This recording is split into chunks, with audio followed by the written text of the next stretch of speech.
Kumusta po kayo mga kapatid? Nakakarami-rami na rin naman tayo ng araw-araw na kumustahan at dumadami tuloy yung mga napag-aaralan natin mula sa Gospels, very especially. Napakainam na yung pagpapalipas natin ng ganito mga panahon ay magugol sa pag-aaral ng mga salitang makakapagpayaman sa ating spirito at makakapagbigay sa atin lahat ng mga practical na mga hakbang kung paano ang napakahiwagang salita na nasa Biblia ay ma-apply sa ating pang-araw-araw na buhay. Natutuwa po ako na napakarami sa ating mga kapatiran ang tumugon sa ating panawagan. Kasi marami nagtatanong, paano po namin ipapadala mga tithes and offerings namin? Kami ay naka-lockdown, kami hindi makaalis dito sa aming maliit na barangay, sa aming neighborhood, sa aming lugar. At atin pong minungkahi sa mga ganitong kapatid na yung mga offerings ninyo sa mga panahon na ito, ibigay nyo na muna sa mga higit na nangangailangan. Either in cash or in kind. Magbigay tayo ng mga pagkain para makatulong tayo agad. Napakagandang paraan niya na sagutin yung ganitong mga tanong na paano daw ipapadala sa church. Gamitin nyo sa mga nangangailangan sa malapit sa inyo. O kung hindi man malapit, kaya nyo mapadalahan, padala ninyo. Palagay ko naman na ikalulugod ng Panginoon na itulong natin sa ating kapwa yung mga ganyang uri ng ating mga kakayanan. Lalong-lalo sa ganitong emergency times. Sa mga panahon na maraming nagugutom, maraming nahihirapan, maraming nalagay sa alanganin ng kanilang mga hanap buhay, itulong muna natin. Kumusta sa ating mga kapatid sa Day by Day Toronto? Sa pangunguna ni Kuya JP at ni Ate LZ at ng mga kasama nila sa pamumuno dyan. Kumusta rin naman sa mga kapatiran sa Gatid, Santa Cruz, Laguna, sa pangunguna ni Kuya Jerry at Ate Juvie Salvador. At sa lahat ng mga tumutulong sa inyo, salamat din. Napakasarap na isipin na sa ganitong technology ay pwede tayong magkasama-sama. Diretso tayo sa ating pag-aaral ngayon, ang pamagat, the pure law of God. Yung mga relihiyon, may kanya-kanyang claims. Religions claim to have received revelations from God, and that is their reason that, yung dahilan nila why they exist, na sila itinuruan, sinabihan daw ng Diyos. Religions claim to be the recipients, custodians, interpreters, and implementers of the law of God. Maganda sana, kaya lang ang problema, there are so many different religions, each claiming to be the true one, representing the one true God, but teaching variant and even opposing laws. So, alin na talaga? Liba na lang na yun ang nakagisnan mong relihiyon, kaya yun ang tinatanggap mo, o nagkaroon ka ng conscious effort na lumipat sa ibang faith system dahil sa nangyari sa yung pagbabago ng isip, kaliwanagan, o may nadinig ka. Liba na lang doon, paano pipili ang mga tao kung alin talaga ang sasabihin nilang ito? Absolutely true. Ito talaga surely from God. Because even Israel had many competing religions, sects, and doctrines even among the early Christians. So sino sa kanila? Hindi sila tumigil magtalo-talo, nag-aaway-away. So ganito na lang ba? Kung sino ang kakampi ko, therefore yun ang true. O kung sino naunang dumapo sa utak ko, therefore yun ang true. O kailangan ng tao ay manuri kahit pa nga i-review at i-question niya yung sarili niya kinagisnan, o kaya yung nilipatan niya 10 years ago, pero ngayon ay dapat mag-isip-isip na rin siya na, nasaan dito ang katotohanan talaga? Gaano kalaki ang porsyento ng totoo? Paano nga ba hahanapin yung pure law of God? Kasi kung relihiyon ang papakinggan natin, ang source of the pure law, ang dami namang pure laws na magkakakontra pa nga minsan. Where do seekers look for God? Where do seekers look for God's pure, inerrant law, infallible, hindi nagkakamali? Deuteronomy 4:29, gayunman, matatagpuan ninyong muli si Yahweh kung siya'y buong puso ninyong hahanapin. Saan? Saan hahanapin? Sa iba-ibang relihiyon, philosophies, rituals? Then, enter creation, enter nature. Hanapin natin ang pure laws of God. Doon sa laws na hindi nagbabago at hindi likha ng tao, hindi napapakialaman ng tao, at hindi namamanipulate ng tao para sa kanyang sarili lamang na kapakinabangan. Natural law is most nourishing. Ito yung the way nature runs, the way nature was created by God and continues to recreate and recycles. Natural law is most nourishing. Psalm 65:9, you care for the land and water it. You enrich it abundantly. The streams of God are filled with water to provide the people with grain, for so you have ordained it. So, ang natural law, nourishing, nagbibigay ng life. Natural law is most honest, precise, and objective.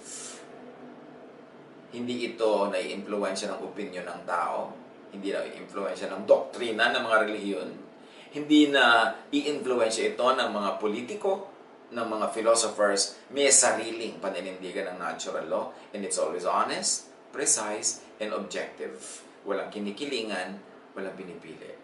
Kaya matalino ka, hindi matalino, pag nalaglag sa iyo ang bato, na pagkalaki-laki, mamamatay ka. Kaya ikaw ay mabait o hindi mabait, pagka hindi ka marunong lumangoy at nahulog ka sa tubig, malulunod ka. Kasi objective ang natural law. The law of buoyancy, the law of gravity, the laws of physics. Proverbs 22:8, whoever sows injustice reaps calamity, and the rod they wield in fury will be broken. So nakikita natin dito that even nature, the word nature, the definition of nature, includes humans. Natural law governs even human affairs. At sinasabi, kung mabait ka, pagpapalain ka, kung hindi ka mabuti, may ganti sa'yo. Natural law will always balance everything, and it includes human affairs. Natural law is most permanent and stable. Hindi pa nabago ang law of gravity, law of velocity, mula nung unang panahon hanggang ngayon.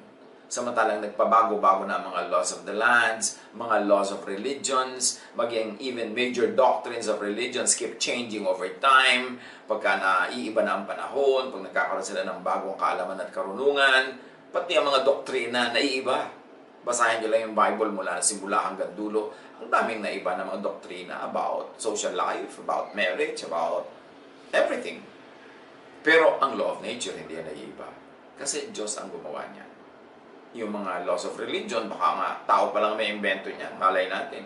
Sa katagalan lang, natutunan ng yakapin from generation to generation, and it is accepted as truth, pero pag ni-review mo, maraming hindi tatayo.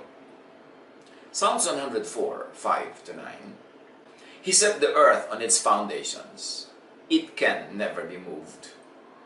You covered it with the watery depths as with a garment. The waters stood above the mountains. But at your rebuke, the waters fled. At the sound of your thunder, they took to flight. They flowed over the mountains. They went down into the valleys, to the place you assigned for them.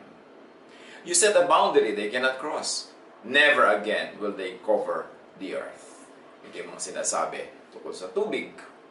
Psalm 104:19, He made the moon to mark the seasons, and the sun knows when to go down. Isaiah 45:18, si Yahweh ang lumikha ng kalangitan, siya rin ang lumikha ng daigdig. Ginawa niya itong matatag at nananatili at mainam na tirahan. Natural law is most consistent. Galatians 6:7, huwag niyo akalaing madadaya ninyo ang Diyos. Kung ano ang itinanim ng tao, ito rin ang kanyang aanihin. So as we have said, nature includes humans. Natural law governs even human affairs. Kaya yung mga itinatanim mong kasamaan, babalik yan sa'yo. Ang itinatanim mong kabutihan, babalik yan sa'yo. Nature finds a way of implementing the laws that had been pre-designed by God and set into motion when creation was made. Natural law is most powerful. Psalm 104:32, about the Creator. He who looks at the earth and it trembles, who touches the mountains and they smoke. Siyempre mga poetic languages yan. Sasabihin ng iba, myth. Pero pag naintindihan mo yung scientific underpinnings, naintindihan mo yung mga scientific principles behind it, then it becomes science. There's a very thin line between myth and science, and the only line that divides myth and science is knowledge of how nature works, the methodologies of the Creator. Napakahalaga na intindihin natin na hindi magkalaban ang science at ang faith. Hindi magkalaban ang science at ang pananalig natin sa Diyos. Kasi God is the author of all natural and scientific laws. Hindi dapat yan banggain. Marami lang relihiyoso ayaw sa science kasi meron silang mga doctrine na pag niyakap nila ang science, kailangan talikuran nila yung doctrines nila. Kaya kontrang-kontra sila sa science. But progressive believers in the Lord will take to account what science tells them. Science does not contradict God. Science only discovers how God works or how God set things in motion. Natural law is the law of God. Probably the purest law. Kasi wala pang tao, nandun na yung laws of nature. Hindi katulad ng mga laws of religion. Pagka dumating lang yung tao, na-develop yung religion, nagkaroon ng mga powerful leaders, yung mga iba't ibang religion, doon sila nagpa-formulate, nag-institutionalize ng mga laws. Malay natin kung gaano karami doon ang talagang galing sa Diyos at gaano karami doon yung invento lang nila na sinasabi nilang galing sa Diyos para paniwalaan ng mga tao at sila ang maghari at sila ang masunod. Pero yung law of nature, wala pang tao, nandyan na. Kahit basahin natin ang Genesis, nauna ang lahat, huling-huli ang tao. Tao lang naman ang lumikha ng mga relihiyon. Tao lang naman ang umimbento ng mga doktrina. Tao ang gumawa ng mga batas at nagpaparusa sa mga sumusuway dito. So, law of nature gives us a very pure look at God and God's laws. Jeremiah 31:35. The Lord appoints the sun to shine by day, decrees the moon and stars to shine by night, steers up the sea so that its waves roar. Once again, these are poetic languages being employed, but it doesn't mean that it is a myth, that it is invention of the imagination. Napakaganda lang ng pag-declare sa paraan na mauunawaan ng tao that even God was anthropomorphized in many ways. God is presented as human para lang maintindihan ng mga human yung mechanics that are beyond human comprehension. But of course, God is not human. Ginagamit lang yan na device para mas maintindihan ng mga tao. Natural law is the law of God. Jeremiah 33:25. This is what the Lord says. I have established the laws of heaven and earth. Hindi niya sinabing I have established the laws of religions. Kasi yung mga religions, mga tao talaga ang gumawa niyan. Meron dyan mga inspired talaga from revelation from God, mga pahiwatig, paliwanag ng Diyos. Pero marami dyan invento ng tao to promote themselves, to promote the religion, and to punish their enemies. But the law of nature is very objective. God is the author of the laws of nature. God created all things. But God doesn't always have to mean yung itinodrawing ng mga relihiyon, yung mga nililikha nila mga imahen, mga philosophies and doctrines. Yan yung mga idols But that will require another discussion. Na ang idols ay hindi lang mga rebulto at mga drawing. Philosophies and theologies are also man-made idols. But we will discuss that another time. Psalm 24, 1-2. The earth is the Lord's and everything in it, the world and all who live in it. Psalm 146:6. He is the maker of heaven and earth, the sea and everything in them. He remains faithful forever. He is faithful. The creative laws of heaven and earth remain. Pag sinabing faithful ang Diyos, saan siya faithful? Faithful siya sa principles of creation. Ibig sabihin, good will be rewarded, bad will be punished. Yung itinanim, aanihin, careless ka, may bunga yan. Yun yung faithfulness. Natural law is the force that holds everything together. That created and recreates, cycles and recycles. That gives the balance, the equilibrium of all things. May balance, may equilibrium ang lahat ng bagay. Pati ang mga interaction ng mga planeta, ang galaw nila, ang speed, ang direction, lahat yan nag-i-interact with one another. Kaya hindi pwedeng meron kang sirain na bahagi ng kalikasan na may mga ibang bahaging hindi maapektuhan. Lahat nagkakaroon ng chain reaction. But it is God who keeps them all in their places. and it is God who keeps everything running according to design. Job 37, 6-7. He says to the snow, fall on the earth, and to the rain shower, be a mighty downpour, so that everyone he has made may know his work. He stops all people from their labor. Tulad ng halos nangyayari ngayon sa buong mundo. Pag sabi ng Diyos, tigil ang lahat, nagtitigilan talaga, isang salita lang niya. Dahil siya talaga ang Diyos ng buong sangsinukob. Natural law is objective, running on automatic, to enable creation to survive, grow, and reproduce. Anong ibig sabihin natin na objective? Ang laws of nature, hindi namimili ng a-applyan, walang exempted, hindi siya nag-iisip na ay sa akin, puwera dapat ito kay ganon, puwera kay ganon. Talaga, ang gravity applies to all. Kahit banal ka o makasalanan, nadulas ka, nahulog ka, pwede kang masaktan.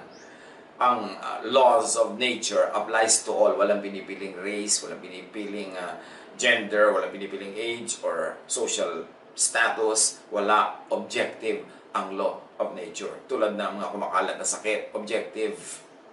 Pagka hindi nasunod yung precaution na nasa nature din naman, pagka na-break ang law of nature, na-infect ka, nadumihan ka, hindi ka nag-ingat, kahit ka pa mayaman o mahirap, kahit ka pa relihiyoso o hindi, sikat o hindi sikat, babae o lalaki, bata o matanda, magkakasakit ka. Because the laws of nature are objective. Hindi naninino. Hindi namimili. If you break the laws of nature, you suffer. Kahit sino ka pa. And the laws of nature are on automatic. Genesis 2, 1-2. So the earth, the sky, and everything in them were finished. God finished the work He was doing, and so on the seventh day He rested from His work. Tapos na ang paglikha ng Diyos. Tapos na ang pag-set niya in motion of everything. Everything is now on automatic. Hindi pwede na nahuhulog ka, tapos magdadasal ka, Diyos ko, huwag niyo po akong ihulog, tapos isususpend ng law, ang law of gravity, to accommodate your request. Because God is finished working. Ngayon, paano ka hindi dapat mahulog? Hindi mo dadaanin sa dasal yan. Daanin mo sa pagsunod sa law of nature. Huwag kang maglakad doon sa pwede kang madulas. Maglagay ka ng safety belts. Kumapit kang mabuti. O doon ka maglakad sa panapatag. Pero yung naglalakad ka sa napakadulas, wala kang safety harness, wala kang precautions, tapos sasabihin mo, Diyos ko, iligtas niyo po ako na mahulog. Tapos pagka nahulog ka, Diyos ko, ano pong nangyari? Ba't hindi kayo nagpaka-Diyos? Ba't di niyo ako iniligtas? Nagdodonate naman ako, mabait naman ako. You broke the law of nature. And the law of nature is already set. It's already on automatic. Don't expect na imamanual yan ng Diyos to accommodate your request. Yung mga manaka-naka na namamanual, na i-exempt ka from gravity, from sunog, from sakit, yun ang tinatawag ng mga relihiyoso na miracle.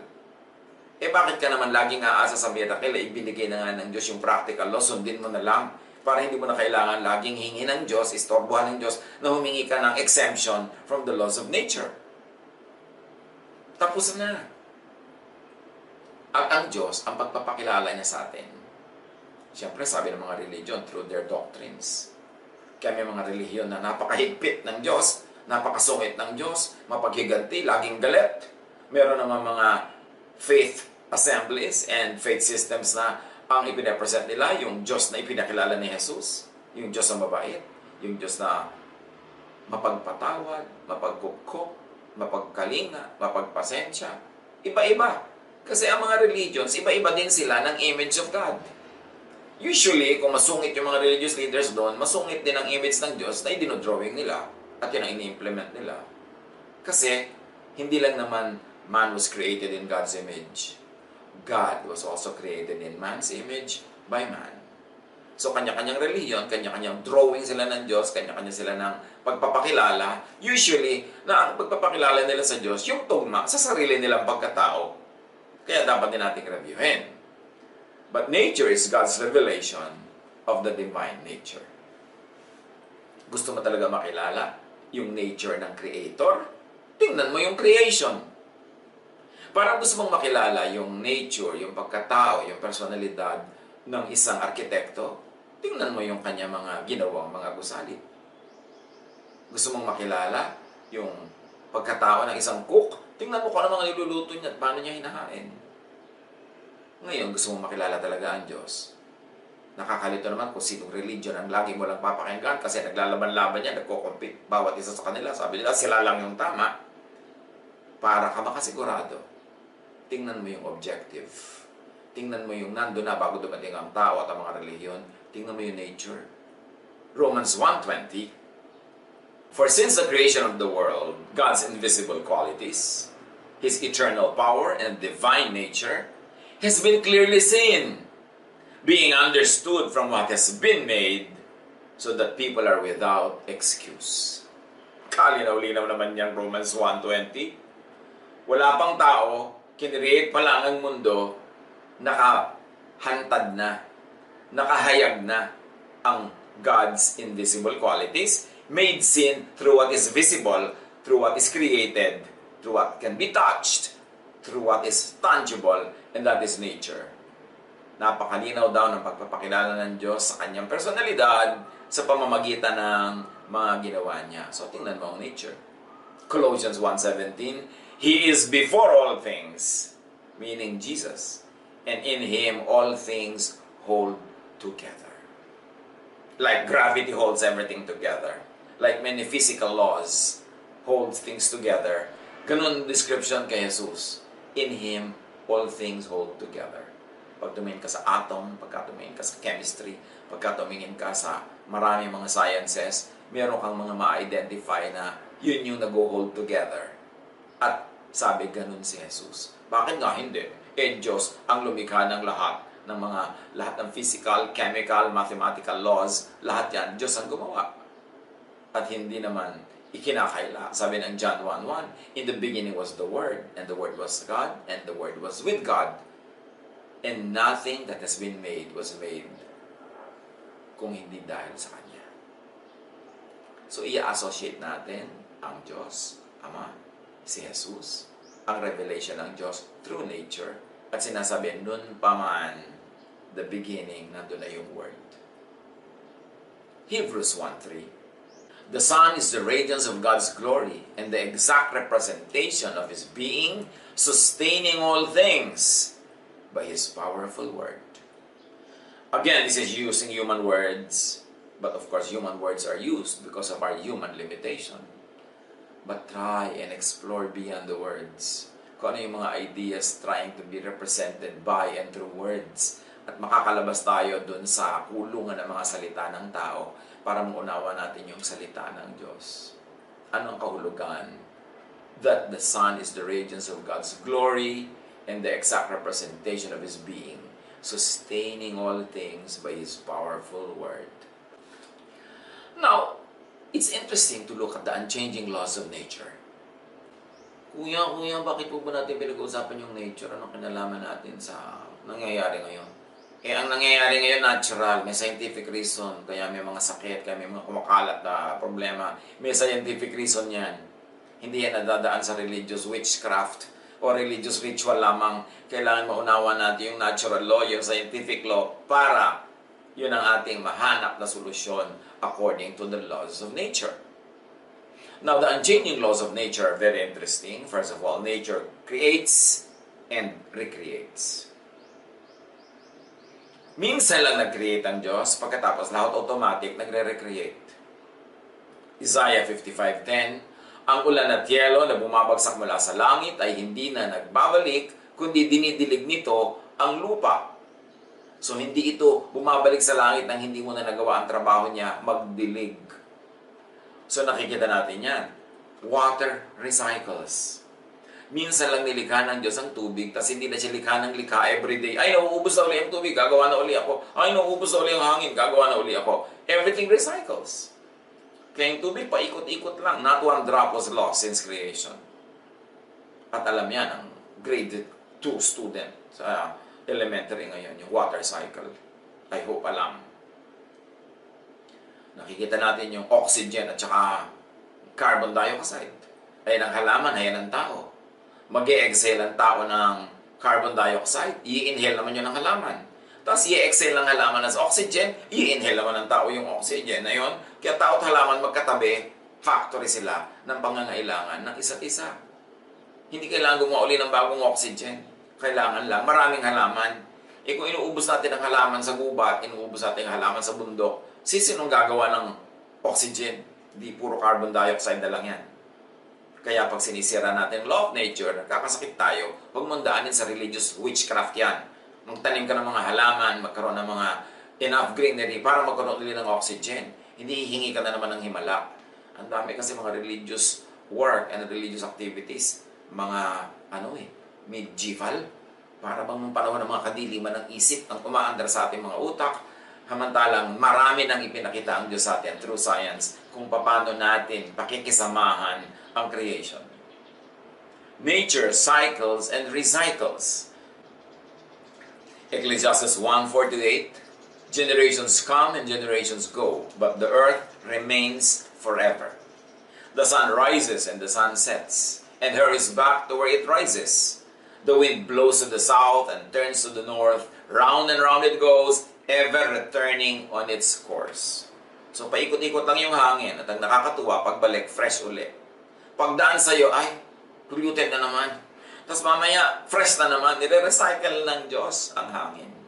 Napakahalaga yung mga gubat, mga bundok, valleys, rivers, oceans. Kasama yan sa paglilinis muli ng hangin.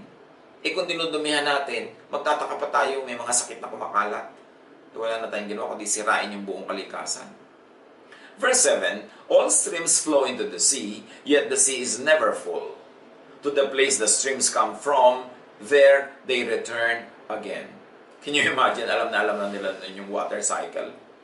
We don't know if the writers of these verses understood the mechanics, the scientific principles behind, but they were saying it in a very poetic language, but it's very scientific also.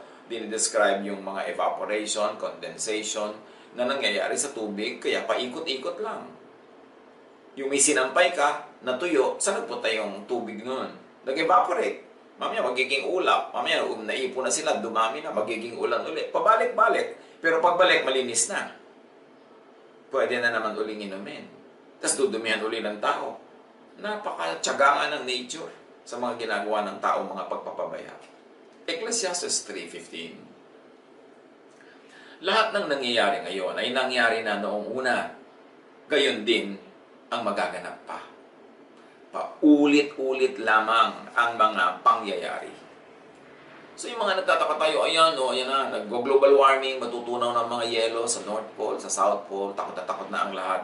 Pag nag-aral kayo ng geology, nag-aral kayo ng marami mga sciences, kahit archaeology, makikita natin na ilang beses na yung natunaw, nabuo ulit naging yelo, natunaw na naman, nabuo naging yelo, paikot-ikot lang. At sabi ng Bible, wala namang bago, paulit-ulit lang yan. Except ang pagkakaiba ngayon, nandito tayong lahat para makita yon at marami sa atin pinipiling matakot, manakot, kaya tuloy nagiging napaka-negative na nangyayaring cycling and recycling of nature. At saka ang dami-dami kasi natin. Masyadong maraming unequal distribution ng population, unequal distribution ng wealth, kaya napakagrabe na nagiging effect, lalo sa mga mahihirap at sa mga kapuspalad, kasi hindi sila equipped to survive. Pero kung merong godly distribution of wealth, godly na pagpapasweldo, godly na sharing ng mga profit, lahat dapat merong mga basic necessities. Hindi kailangan magutom dahil lang nagsara ang trabaho today, bukas gutom na. Kasi nga, napaka-unequal ng economic system. Napaka-unequal ng demography. Napaka-unequal. Lahat ng tao nagsisiksikan sa mga city. Bakit? Kasi doon lang nakakakuha ng hanap buhay, ng trabaho. Nare-reward yung effort nila. Kaya tuloy, tabi-tabi, siksikan, madaling magkasakit, nalalockdown tuloy ang mga city. Tayo ang may gawa ng mga ito. Kaya dapat intindihin natin yung natural laws. Dahil hindi yun kontra sa ating pananalig na relihiyoso. Ang tunay na spiritual will know natural law because God is the author of natural law. Hindi yung i-break mo yung natural law tapos dadaanin mo sa dasal. Dasal ka ng dasal, hindi mo naintindihan, ba't hindi ka sinasagot? Ang sagot kasi, gawin mo kung ano yung itinakda dahil nagpakilala na ang Diyos through natural law. No, hindi naman masama magdasal. Pero kung ang dasal mo, kontra sa natural law, walang mangyayari sa dasal na yan. Kailangan nakasang-ayon, hindi ba? If we pray according to God's will, He hears us. So you should pray according to the will expressed in natural law so that heaven will hear.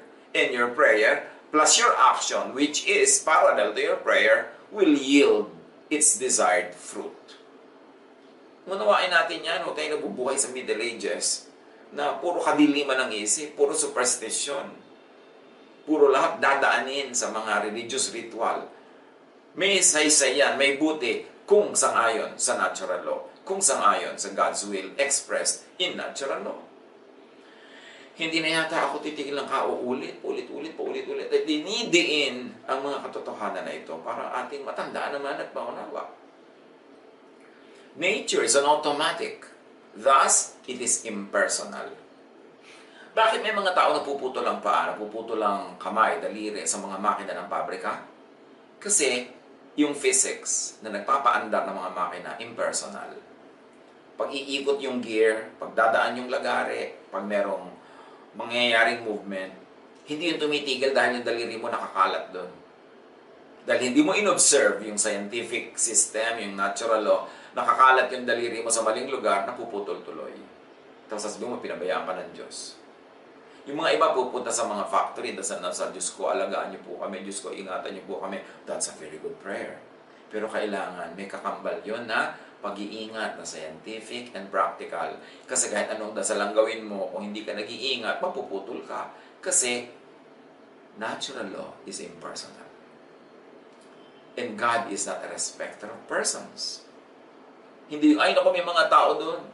Hindi pwede na merong building na ang pangit ng pagkakagawa, napakahina ng kanyang mga pundasyon, inferior ng kanyang mga materials. Tapos yung mga nakatira doon, pagkatapos biglang lilindol, hindi pipigilin ng nature na tumigil yung lindol at yung mga bato malaglag. Dahil may tao doon, malalaglagan yung mga tao. Kasi, knowingly or unknowingly, intentionally or unintentionally, they broke natural law by staying in that building, but by not knowing enough about the building. Kaya sila ay matatabunan. Tapos pag natabunan, lalo nagdadasal pa sila nung natabunan, o kaya church yung natabunan, magtatanong pa, Diyos ko, ba't yung po kami pinabayaan? Church naman kami. Ba't di mo inalam kung gaano katibay ang building na yan? Bakit? Hindi mo inalam na hindi kayo dapat yan nagtitipon-tipon. Hindi ka dapat tumira sa tabi ng ilog kasi nung bumaha, inaanod ka, tapos nagtatanong ka sa Diyos, ba't ka pinabayaan? Dapat natin alamin yan. Ang dami-dami nang nabibigo, ang dami-dami nang nagtatampo sa Diyos. Pero ang dapat mo lang namang gawin, know the scientific and natural law, abide by it. At pag nag-pray ka, yung prayer mo ay sang-ayon sa kalooban ng Diyos. Therefore, yung prayer mo will become very powerful and effective. Daniel 4:35, all the peoples of the earth are regarded as nothing. He does as he pleases with powers of heaven and the peoples of the earth. No one can hold back his hand or say to him, what have you done? So wala daw ganun, wala makakapigil sa Diyos kung anong gusto niyang gawin. And remember, hindi manual na iniisip ng Diyos, paguguhin ko nga ang building, tatabunan ko yung mga taong nandun. No! Tapos na ang creation noong 6th day. Meron ang law of gravity, meron ang physical laws of strength, kaya may engineering eh. Kaya yung mga gumagawa ng building, dapat dinedesign niya ng mga engineers. Tinitingnan nila yung mga load ng mga beams, yung strength ng mga poste. Tinitingnan nila kung gaano katibay ang pundasyon, gaano kataas ang building na itatayo, kaya bang buhatin ang pundasyon, at up to what intensity of earthquake ang mawi-withstand ng building na ito. Set na yung law na yun, kaya may engineering, alam na nila yan. Kaya lang binibreak ng tao. Nandadaya yung mga contractor, nagpapabaya sa computation ng mga engineer, tapos nagbubulag-bulagan yung mga inspector, bibigyan nila ng clearance magamit ang building. At yun ang mga gagamit, hindi nag-uusisa, hindi nag-aaral, hindi nag-research, pupunta lang doon, tapos sabihin ng Diyos ko, ingatan niyo po kami sa building na ito. Tapos nung gumuho, sinisisi ang Diyos. God is respecter of no persons. Pag nirespect ka, and God suspends the law of nature, yun yung miracle. Pero huwag mong asahan yung miracle lagi. Kasi yun ay abnormal. Ang normal is nature will take its course. Kahit ka pala dasal, hindi ka na kumakain ng masustansya, magkakasakit ka. Kahit ka religyoso, kahit mataas ang rango mo sa relihiyon, nakipag-ubuhan ka sa mga tao sa paligid, nakipagkamayan ka, yakapan, merong may sakit doon, mahahawa ka. Tapos dasal ka ng dasal, Diyos ko, huwag po akong mahawa. Diyos ko, ingatan niyo po ako. Pero nilanghap mo na lahat ang mikrobyo sa hangin.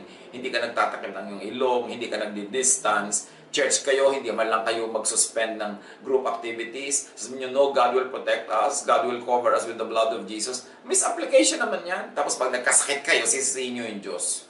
Tapos yung mga hindi member ng church na yan, yung mga hindi naniniwala sa Diyos, lilipakin nila ang Diyos, pagtatawan na nila yung religion, dahil sa malpractice ng mga reliyoso. Science was written by God. Sure tayo na siya ang writer niyan. Yung mga religious verses nga, mga scriptures, hindi pa tayo laging sure eh. Dahil nakakasingit yung mga tao, na-edit nila, na-manipulate nila yung mga text para yung gusto nila ang ituro nila. Pero sino makakamanipulate sa law of nature? Importanteng unawain ang mga bagay na ito. Nature does not respect persons. Hindi madadaan sa religious witchcraft, ritual, dasal, ang paghingi ng exemption sa batas, sa parusa, sa disiplina ng kalikasan. Go natural, go scientific. That is the spiritual way. That is the godly way. Respecting and obeying natural law, action, these are what is true and effective prayer.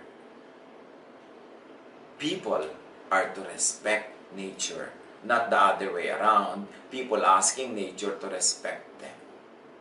Nauna ang nature dito sa planeta kesa sa tao. Isaiah 24, 4-6. The earth dries up and withers. The world languishes and withers. The heavens languish with the earth. The earth is defiled by its people. They have disobeyed the laws, violated the statutes, and broken the everlasting covenant. Therefore, a curse consumes the earth, so people must bear the guilt. Yes, yung iba turo ng turo, mag-repent tayo kasi ang earth ay nagkakaganito, mag-repent tayo. Yes, repent. But repent for the sins against nature. Hindi yung magre-repent tayo kasi kasalanan ito ng mga ganitong uri ng mga tao, ng ganitong mga klase ng social group, ng ganitong mga klase ng racial groups. Maghahanap na naman ng masisisi. Kaya meron tayong discomfort dyan sa mga group repentance, community repentance, national, global repentance. Repent against what? Repent from what? Kasi mga organizers ng mga repentance, silang namimili kung anong sin ang ipagre-repent. And usually, pipiliin nila yung mga sins na paborito nilang i-attack. Hindi objective yung repentance. But this is a natural calamity. Therefore, dapat tayo mag-repent sa sins against nature. Hindi yung meron ka na namang sisisihin na social group or minority group kaya nagkakaganito ang buong planeta. Meron na namang sectarian agenda, yung repentance.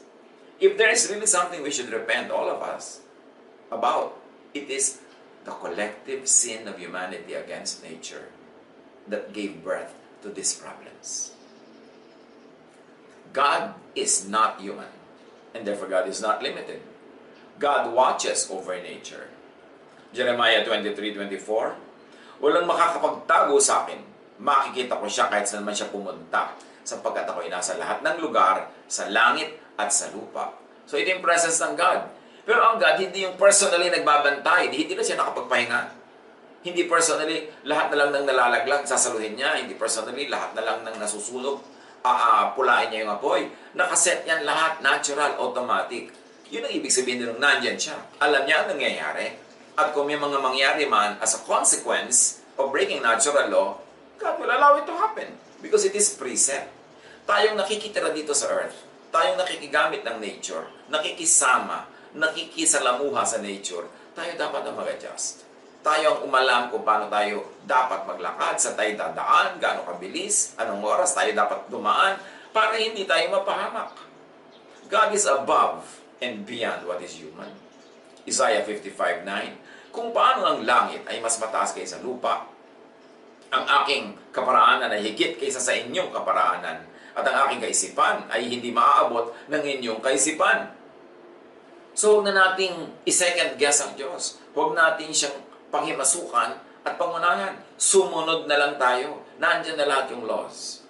Number 23:19, God is not human, not a human being. Sa lahat-lahat ng yan, meron tayong dapat matutunan sa Psalms 8:3-9. I look at the heavens you made with your hands. I see the moon and the stars you created. And I wonder, why are people so important to you? Why do you even think about them? Why do you care so much about humans? Why do you even notice them? But you made them almost like gods and crowned them with glory and honor. You put them in charge of everything you have made.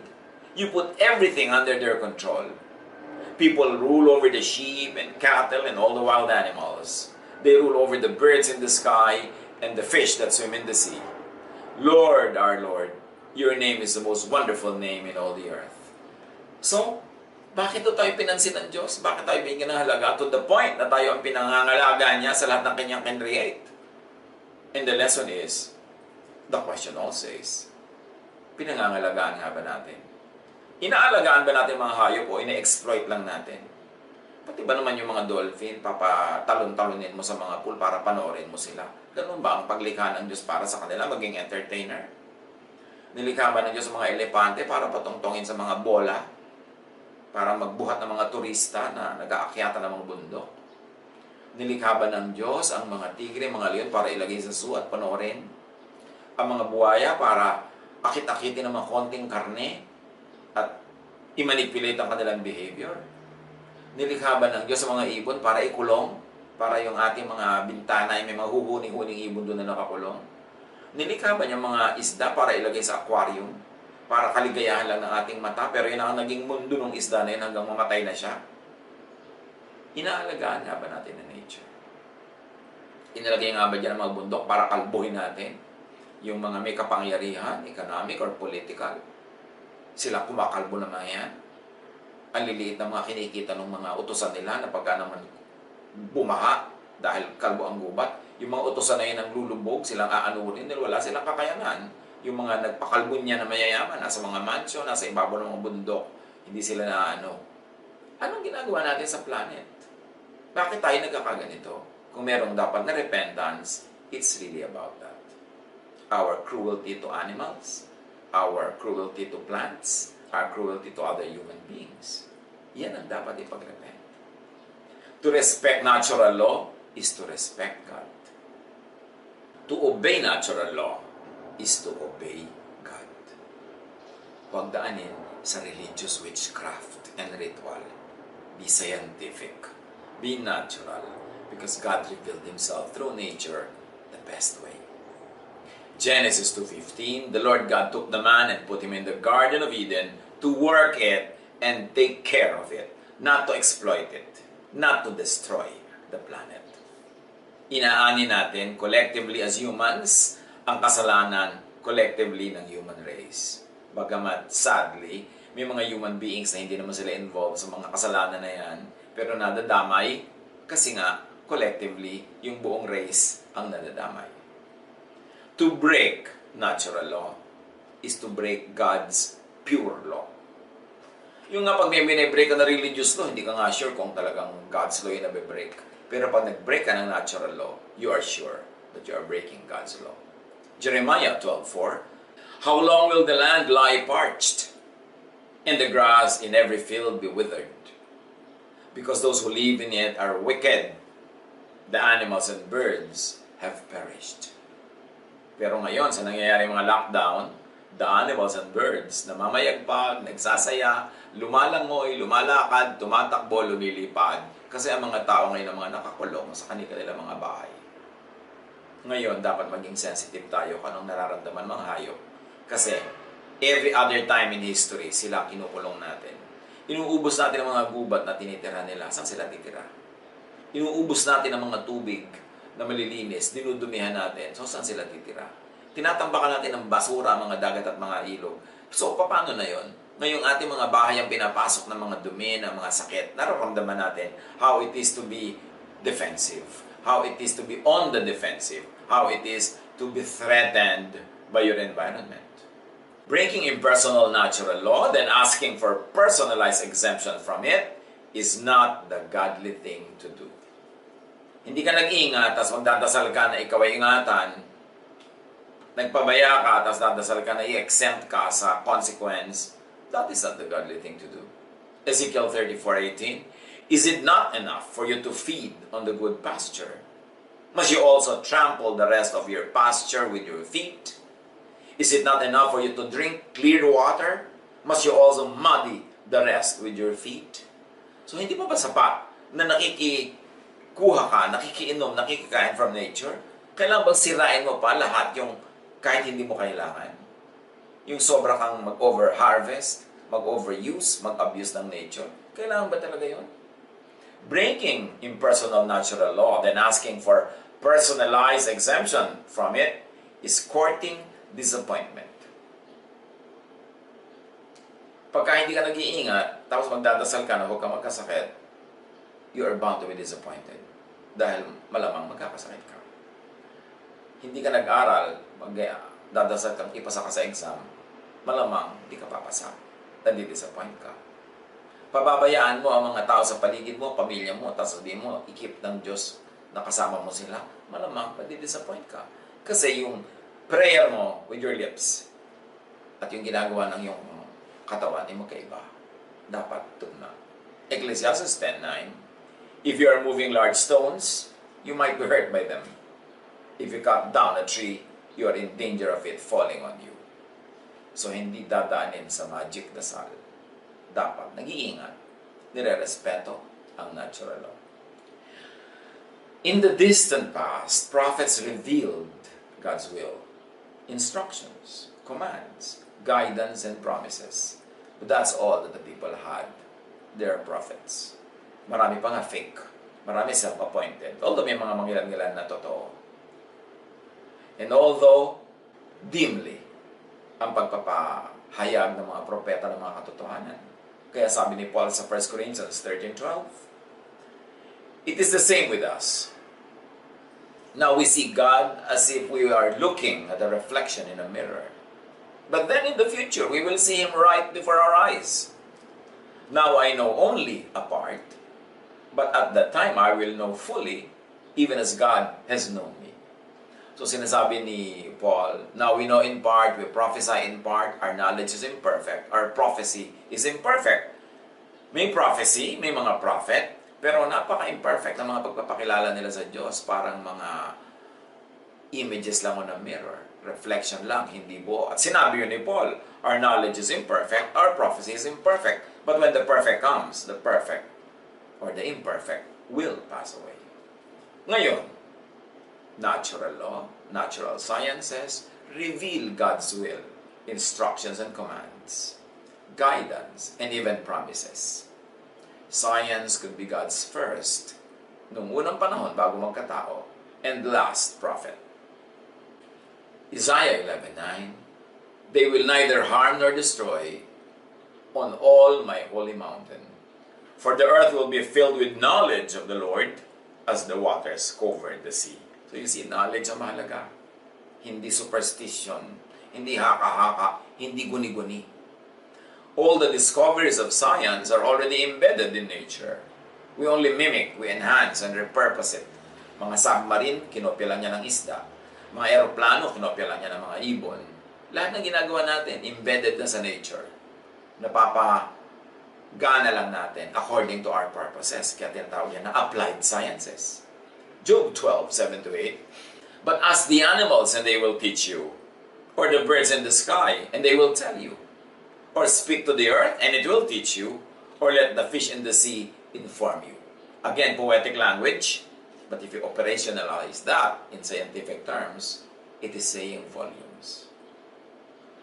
What is the gross sin of humanity? Breaking God's natural law, destroying nature. Not breaking sectarian religious law, sins that are invented by the religions, and therefore they have definite targets and they have definite people that they demonize. Masyado yan na biased, masyadong subjective. But if you want an objective information, look at nature. Ayusin ang mundo, maayos ang buhay. Obey God's pure law. This is natural law. Mag-aral. Manalangin, yes. Humingi ng himala, why not? Pero ang pinakamagandang himala ay yung tayo'y matuto to respect God's written laws, written in nature. Para hindi nabibigo ang ating mga dasal, hindi wrong-headed, at hindi misinformed. God bless us all.